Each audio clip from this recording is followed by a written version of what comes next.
반갑습니다. 오늘도 여러분들께 스포츠 정보를 알려드리는 토토시즌입니다. 구독과 좋아요는 저에게 큰 힘이 됩니다. 구독과 좋아요 한 번씩 눌러주시면 감사하겠습니다. 추가 조합픽은 영상의 댓글에 기재해두었습니다. 그럼 바로 분석 시작하도록 하겠습니다. 첫 번째 경기는 오카야마와 가시와입니다. 오카야마는 3-4-3 포메이션을 기반으로 루카우를 최전방에 배치해 제공권과 피지컬을 활용한 전방 버티기를 중심으로 공격을 풀어나가고 있습니다. 루카우가 세컨드볼을 이어주는 힘은 분명하지만 공격 전개가 그에게 집중되면서 전체 패턴이 단순해지고 변화를 만들어내는데 한계가 드러나기도 합니다. 아타루는 측면에서 넓은 활동량과 크로스 타이밍의 변화를 통해 활로를 열어주지만 상대의 압박이 거세질 경우 돌파가 원활하지 않아 효율성이 떨어집니다. 중원의 후지타는 전환 패스를 통해 템포를 조율하며 안정감을 더하지만 강한 압박에 직면하면 선택지가 제한되어 공격 전개가 느려지는 장면이 반복됩니다. 최근 오카야마는 홈에서 안정적인 수비 블록을 구축하며 실점을 줄이려는 운영을 보이나 빠른 템포와 압박을 동시에 구사하는 팀을 만나면 수비와 중원 사이 간격이 벌어져 뒷공간을 쉽게 내주는 약점이 드러납니다. 반면 가시와는 3-1-4-2 포메이션을 활용하며 공격과 수비 전환 모두에서 조직적인 강점을 보여주고 있습니다. 중원의 나카마는 왕성한 활동량과 배급 능력으로 팀의 리듬을 안정시키고 수비 시에도 전방 압박의 연결고리로 작동해 팀 전체의 압박 강도를 유지합니다. 코야마츠는 박스 안에서의 침투와 결정적인 마무리로 상대 수비를 흔들며 코이즈미는 연계와 뒷공간 침투를 교차적으로 시도하면서 수비 라인을 지속적으로 흔듭니다. 가시와의 가장 큰 무기는 강한 전방 압박과 빠른 좌우 전환으로 이는 곧 오카야마의 빌드업을 차단하고 중원 커버 범위를 붕괴시키는 전략적 무기로 기능합니다. 특히 여름 일정 속에서 가시와는 체력적 우위를 바탕으로 후반부에도 압박 강도를 유지하며 상대 수비를 흔들어 득점을 노리는 데 강점을 보입니다. 이 경기는 루카우를 축으로 한 오카야마의 롱볼과 세컨드볼 싸움이 주된 공격 루트가 되고 이에 맞서 가시와는 압박과 빠른 전환으로 수적 우위를 확보하며 상대 블록을 허무는 구도로 전개될 가능성이 큽니다. 오카야마가 라인을 내리고 수비적으로 대응한다 해도 가시와는 중거리 슈팅과 세컨드볼 장악, 후반 교체 자원을 통한 측면 돌파로 꾸준히 골문을 위협할 수 있는 카드가 풍부합니다. 결국 경기 후반으로 갈수록 체력과 압박 유지력에서 차이가 벌어질 가능성이 높으며 다양한 공격 루트와 전술적 완성도를 갖춘 가시와가 확실히 우세를 점할 것으로 보입니다. 따라서 이 경기는 가시와의 승리와 오버를 추천드리는 경기입니다. 두 번째 경기는 고후와 오이타입니다. 반폴의 고후는 3-4-3 포메이션을 기반으로 전방 압박과 빠른 템포 전환을 핵심 무기로 삼는 팀입니다. 최전방의 도리카이는 제공권과 연계 능력에서 안정감을 보여주며 세컨드볼 상황에서도 집중력을 발휘해 공격의 흐름을 이어갑니다. 다나카는 측면에서 폭넓은 움직임으로 돌파, 크로스, 컷신까지 다양한 패턴을 시도해 상대 수비를 흔들고 전환 상황에서는 빠른 스프린트로 뒷공간을 효과적으로 공략합니다. 하야시다는 중원에서 압박 저항 능력을 바탕으로 템포를 조율하고 전방으로의 패스를 안정적으로 연결해 팀 전개를 뒷받침합니다. 고후는 홈에서 강한 기동력과 압박 유지력을 기반으로 경기 후반까지도 높은 강도로 상대를 몰아붙이며 쉽게 무너지지 않는 모습을 보여주고 있습니다. 반면 오이타는 같은 3-4-3 포메이션을 사용하지만 완성도에서 차이를 드러내고 있습니다. 노무라는 박스 안에서의 마무리 집중력이 뛰어나지만 연계 플레이 가담이 적어 전방 압박의 유기성이 떨어집니다. 아리마는 돌파와 크로스를 통해 공격 활로를 열어주지만 수비 전환 속도가 늦어 측면 뒷공간을 쉽게 내주고 있으며 이는 상대에게 역습의 빌미를 제공합니다. 중원의 아마가사는 압박 저지와 전방 연결을 담당하지만 빠른 전환 상황에서는 위치를 잃어버리는 장면이 많아 중원 장악력이 약화됩니다. 전체적으로 빌드업 과정에서 중앙 연결이 매끄럽지 않아 롱볼에 의존하는 비중이 크고 전방 압박을 당하면 전개가 끊기며 공격 루트가 단절되는 경우가 잦습니다. 특히 원정에서는 체력 저하로 인해 수비와 중원의 간격이 벌어지고 세컨드볼 반응이 늦어 실점으로 이어지는 패턴이 반복됩니다. 이번 맞대결은 고후가 홈의 이점을 살려 강한 압박과 빠른 전환 속도로 주도권을 잡는 흐름이 예상됩니다. 도리카이와 다나카를 중심으로 한 공격 전개는 오이타 수비 블록의 허점을 공략하는 핵심이 될 것이며 하야시다가 중원에서 템포를 쥐고 흔들면 오이타의 빌드업 불안은 더욱 부각될 수 있습니다.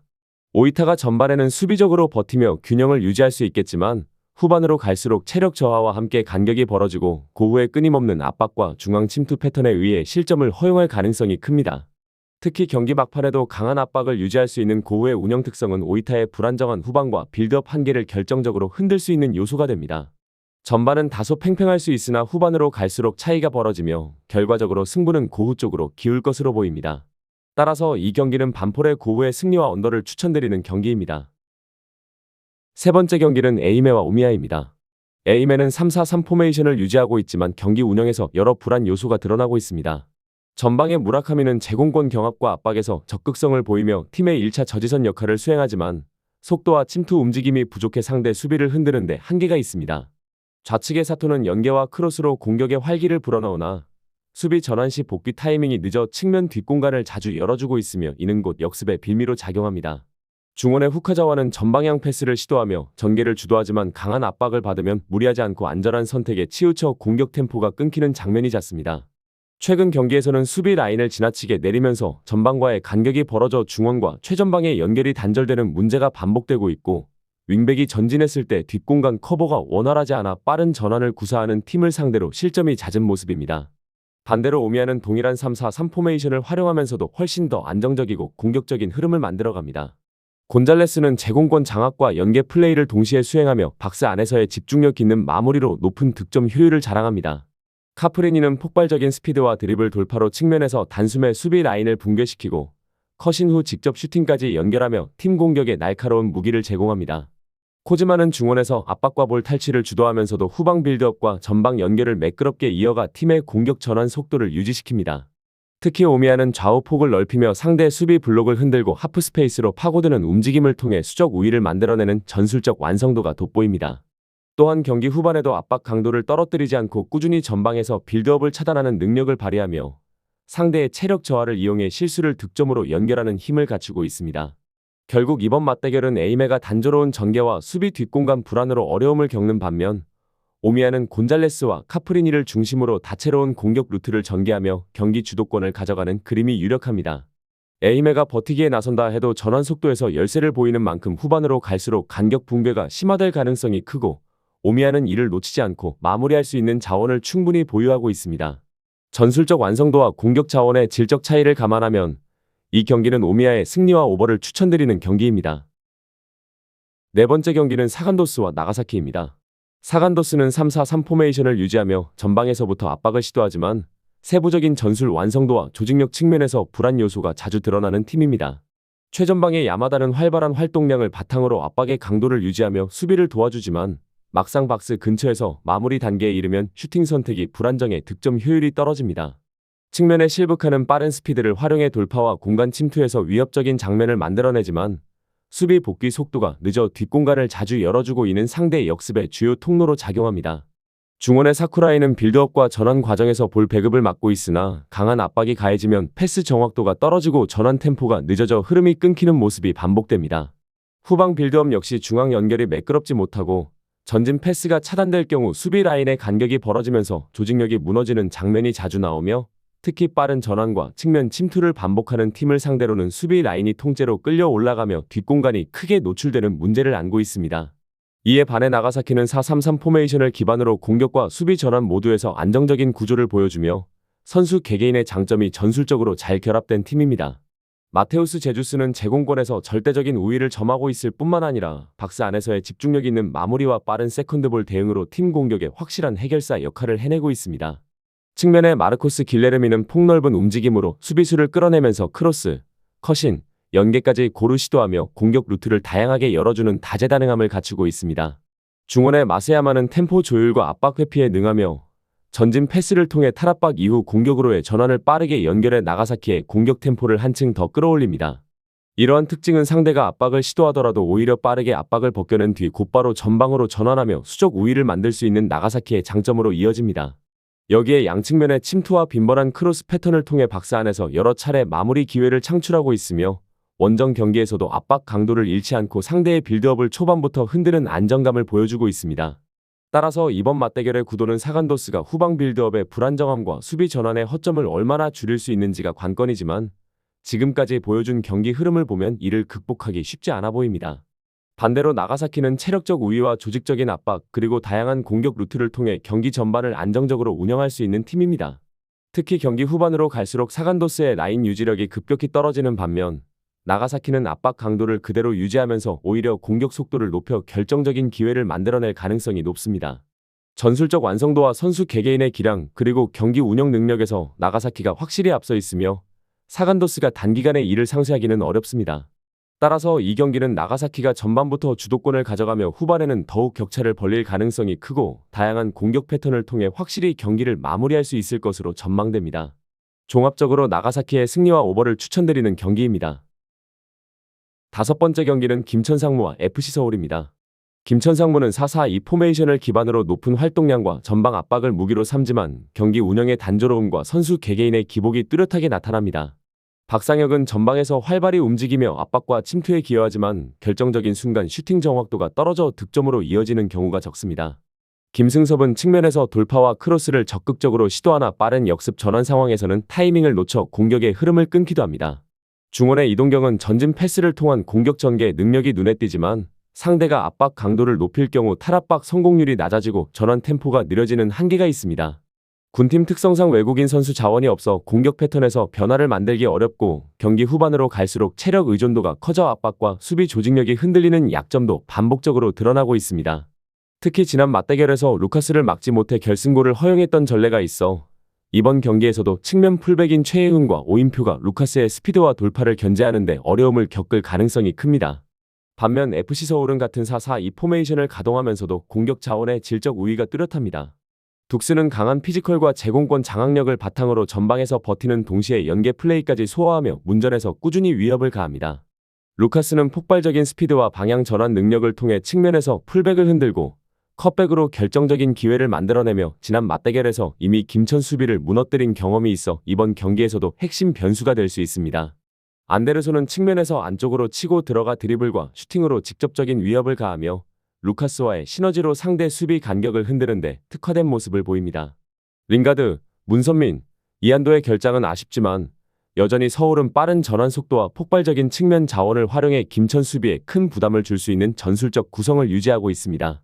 종합하면 김천은 국내 자원 중심의 한계와 후반 체력 저하로 인해 경기 내내 안정적으로 수비를 유지하기 어렵고 풀백의 1대1 대처가 약해 서울의 날카로운 측면 공략에 흔들릴 가능성이 큽니다. 반대로 서울은 루카스와 안데르손의 스피드를 중심으로 측면 공략을 이어가고 둑스의 제공권을 통해 중앙 장악력을 더해 김천을 압박하는 패턴을 완성해가고 있습니다. 이러한 전술적 우위와 공격 자원의 질적 차이를 고려할 때 이 경기는 FC서울이 경기 흐름을 장악하며 유리하게 풀어나갈 가능성이 높습니다. 따라서 결과적으로 FC서울의 승리와 언더를 추천드리는 경기입니다. 여섯 번째 경기는 광주FC와 대전하나시티즌입니다. 광주는 4-4-2 포메이션을 기반으로 짜임새 있는 수비와 빠른 전환을 앞세워 경기를 풀어가는 팀으로 올 시즌 꾸준히 상대를 흔드는 저력을 보여주고 있습니다. 최전방의 헤이스는 폭발적인 돌파와 순간적인 스피드 변화를 무기로 삼아 상대 뒷공간을 파괴하는 핵심 카드로 한두 차례 움직임만으로도 수비 라인을 무너뜨릴 수 있는 능력을 갖추고 있습니다. 측면의 오후성은 활동량이 풍부하고 크로스 정확도가 높아 꾸준히 공격의 활로를 넓히며 세컨드볼 경합과 압박 가담까지 성실히 수행해 팀 밸런스에 큰 힘을 보태고 있습니다. 최경록은 이선에서 날카로운 위치 선정과 중거리 슛으로 상대 수비가 내려앉을 경우 곧바로 위협을 가할 수 있고 동시에 후방 빌드업을 앞당겨 공격 전환 속도를 높이는 중요한 연결고리 역할을 맡고 있습니다. 비록 아사니의 이탈은 전력 손실이지만 이정효 감독은 맞춤형 전술 운용과 유연한 대응 능력으로 공백을 최소화하며 흐름을 관리할 수 있는 지도력을 발휘하고 있습니다.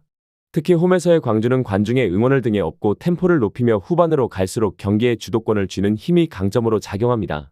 대전은 4-3-3 포메이션을 가동하며 주민규를 중심으로 공격을 전개합니다. 주민규는 여전히 K리그 정상급 결정력을 갖춘 스트라이커로 제공권 장악과 박스 안마무리에서 높은 위협을 보여주며 세컨드볼에도 집중력을 발휘합니다. 그러나 중원의 서진수는 패스 전환과 압박 회피 능력은 돋보이지만 수비 가담이 일정하지 않아 밸런스에 허점이 생기고 김현욱은 드리블 돌파와 전방 연결에서 날카로움을 보여주지만 피지컬 압박이 강한 팀을 상대할 경우 영향력이 줄어듭니다. 무엇보다 주전 골키퍼 이창근의 부상 결장은 큰 리스크로 이경태가 골문을 지킬 경우 경험과 안정성 부족이 수비 라인의 불안을 가중시킬 수 있습니다. 이는 단순히 실점 위험을 넘어 수비수들의 라인 유지와 빌드업까지 위축시키며 광주의 빠른 전환과 중거리 슈팅을 막아내는 데 결정적인 약점으로 작용할 수 있습니다. 종합적으로 보면 광주는 헤이스의 폭발적인 돌파와 최경록의 전개 가속화를 통해 대전의 불안한 뒷공간과 수비 조직을 직접적으로 공략할 가능성이 큽니다. 오후성의 활약은 측면에서 지속적인 위협을 주며 감독의 전술적 유연성은 대전의 단조로운 전개 루트를 효과적으로 차단할 카드로 작동할 것입니다. 반대로 대전은 주민규를 중심으로 한 단일 공격 루트에 의존하고 있으며 골키퍼 공백으로 인해 경기 운영의 안정성이 크게 흔들릴 수 있습니다. 후반으로 갈수록 광주의 압박 강도가 더해지면서 대전은 수비 간격이 벌어지고 실점 위기를 반복적으로 맞을 위험이 큽니다. 홈 관중의 후원을 받는 광주는 경기 흐름을 후반부에 더욱 빠르게 장악할 수 있을 것이며 결국 승부는 광주 쪽으로 기울 가능성이 높습니다. 따라서 이 경기는 광주의 승리와 언더를 추천드리는 경기입니다. 7번째 경기는 천안시티와 부산 아이파크입니다. 천안시티는 3-4-3 포메이션을 사용하며 경기 운영을 이어가고 있지만 전술적 완성도와 선수 개개인의 한계가 뚜렷해 상위권 팀들과의 맞대결에서 어려움을 겪고 있습니다. 이정엽은 제공권과 연계 플레이에서 꾸준히 역할을 하며 포스트 플레이로 공격의 기점을 만들어주지만 상대 수비의 압박 강도가 높아질 경우 박스 안에서 쉽게 고립되어 결정적인 득점 기회로 이어가지 못하는 경우가 많습니다. 측면에 퉁가라는 스피드와 드리블 돌파로 순간적인 위협을 만들 수 있지만 크로스의 질과 마무리 선택에서 기복이 심해 공격 효율성이 떨어집니다. 중원의 김성주는 전환 패스를 통해 템포를 끌어올리며 팀의 공격 흐름을 조율하지만 피지컬이 강한 상대를 만나면 패스 선택지가 제한되어 단조로워지는 약점을 드러냅니다. 후방은 김성주, 이웅희, 최진웅으로 구성된 3백이 제공권 수비에서 불안한 모습을 보이고 있으며 장신 스트라이커를 상대로 경기 내내 압박을 감당하기에는 체력적인 부담이 큽니다. 결과적으로 수비 라인이 내려앉을수록 압박 강도가 떨어지고 이는 상대의 이선 침투나 중거리 슈팅을 허용하는 빈틈으로 이어집니다. 반면 부산 아이파크는 같은 3-4-3 포메이션을 활용하면서도 훨씬 더 조직적이고 완성도 높은 축구를 구사합니다. 최전방의 곤잘로는 제공권 장악력에서 압도적인 존재감을 보이며 포스트 플레이와 세컨드볼 연결까지 원활하게 해내며 팀 공격의 중심축이 됩니다. 빌레로는 박스 안침투와 중거리 슈팅으로 꾸준히 득점을 노리며 곤잘로와의 호흡을 통해 박스 근처에서 위협적인 장면을 자주 만들어냅니다. 또한 패시는 측면에서 안정적인 크로스와 컷백을 공급하며 공격 루트를 다양화해 부산의 공격이 특정 방향에 치우치지 않고 균형 있게 전개되도록 돕습니다. 부산은 전방 압박과 세컨드볼 회수 능력에서도 뚜렷한 강점을 가지고 있으며 곤잘로를 축으로 한 전방 장악력은 경기 흐름을 주도하는 핵심 요소로 작동합니다. 이러한 구도 속에서 부산은 곤잘로의 피지컬 우위를 적극 활용해 경기 주도권을 줄 수 있고 빌레로와 패신이 그 주변에서 지속적으로 움직이며 세컨드볼을 확보하면 공격의 연속성이 자연스럽게 유지됩니다. 반대로 천안은 수비 라인이 곤잘로를 90분 내내 막아내기엔 체력적, 전술적 한계가 뚜렷하며 시간이 지날수록 제공권 경합과 세컨드볼 싸움에서 밀리며 부산의 파상 공세에 흔들릴 가능성이 큽니다. 특히 부산은 세트피스 상황에서 곤잘로를 적극적으로 활용해 단번에 득점을 만들어낼 수 있는 옵션까지 보유하고 있어 천안이 수비적으로 내려앉더라도 중거리 슈팅과 측면 돌파를 통해 추가 기회를 창출할 수 있습니다. 종합적으로 보면 천안은 빠른 역습 몇 차례를 통해 반격을 시도할 수는 있겠지만 전술적 안정성과 공격 완성도에서 부산과의 격차를 줄이기는 쉽지 않아 보입니다. 부산은 다양한 공격 루트와 강력한 전방 장악력을 앞세워 경기 내내 우위를 유지할 가능성이 크며 결국 이 경기는 부산의 승리와 언더를 추천드리는 경기입니다.